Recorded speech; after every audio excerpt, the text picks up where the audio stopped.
Milk.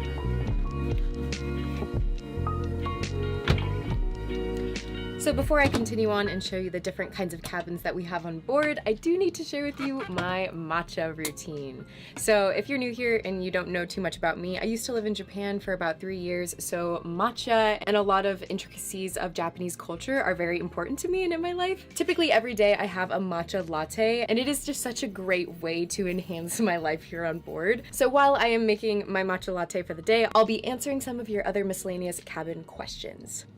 Okay, so now on to the questions. One of the first ones is, what happens if you don't get along with your roommates? So although I mentioned I don't currently have a roommate, my first ship situation I did. Rooming isn't usually a big problem for me. I think if you set, certain standards, most things can be solved. If there's like a big issue that's happening, usually that's something that you can discuss with your manager. Talk to HR if there's an issue. Thankfully on my other ship, my roommate situation was really good. Everything went really smoothly, so thankfully no issues there, but obviously it does happen. Now we are going to sift the matcha. Yeah, there it is, there it is. So another question is, where do I put my suitcases? So as you can see, these rooms are pretty small. Everyone kind of has a different situation depending on your department as well. Like I already mentioned, there is no space underneath my beds, so it wasn't really an option for me to keep my stuff in here. If I had to, I would either put it up in my bunk bed or maybe just in the corner over there. But thankfully, we also have cubbies in our workspace. So because I work in entertainment and we have dressing rooms, we all have individual cubbies that are actually pretty spacious. So it's actually a really convenient situation. And then if I ever need my luggage for any reason, I can just get it from backstage and bring it back down here. So next question, are the walls thin? Not gonna lie, I actually can't hear anything through the walls. The most that I hear is through my door. If there's a cart rolling by or people talking right outside my door, like I can hear it. But when it comes to my neighbors, I actually can't hear anything, which is great. I do know my neighbors, so if I were to hear anything, I could just tell them. Do I have one room or does it change? So obviously it changes from ship to ship. So this is another circumstantial thing. On my last ship, I started off in a double cabin, and then when I got promoted to dance captain, I got moved into a single captain.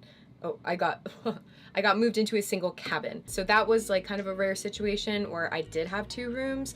If they've like misallocated people or they need to do some shifting around, it is possible that you might change. Also on this contract, we had to stay in ECC cabins for 2 weeks when we first got here, but once the other cast left, we moved into our permanent cabins. So I don't foresee any changes happening for the rest of my contract, but it's what it's if it does. Who knows? We're getting there. Next question, do you ever feel trapped? Yeah, personally for me, no. And you might be saying like, yes, that's because you have a single cabin. Of course you don't feel trapped. But like even when I was in a double cabin, I was pretty cozy. I really don't spend too much time in my cabin. Like this is more of a space that I sleep in. And then during the day, I try and reside in other locations around the ship just to have a bit more variety, especially when I didn't have a porthole. Having some natural light in my life was important. Or if we're in port, I definitely trying to get off the ship as much as possible. Like sure, if I am thinking about it too hard right now and I'm like, if I wanted to get off the ship, I can't. Because I'm in the middle of the ocean. It's one of those things you try not to think about too hard, so. But overall, no, I do not feel trapped. And at the end of the day, if something ever did happen where I felt the need to go home, in theory, you can always just quit. Sure, should something happen. Next question, can you have a pet? The closest that we're getting to a pet here is my teddy bear. It's basically the same as a pet, so that works.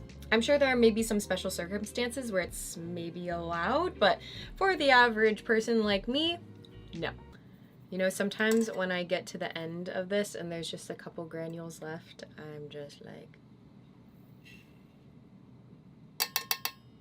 So once I've got all of the matcha powder in there, next it is time to use the whisk. So you pretty much just like turn it on the side and whisk away.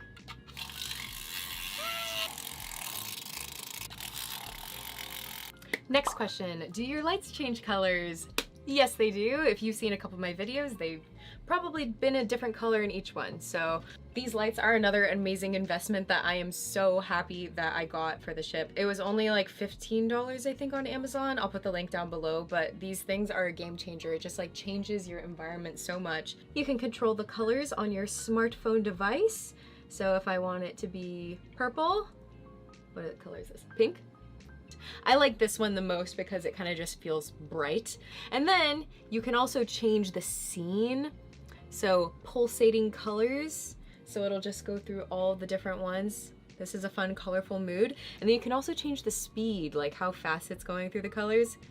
Yeah. But for now, we're just gonna keep it on this one, but I do really enjoy this thing. It's a great investment, 10 out of 10 would recommend. Really quick, I need to run to get ice, and then the matcha latte is basically done.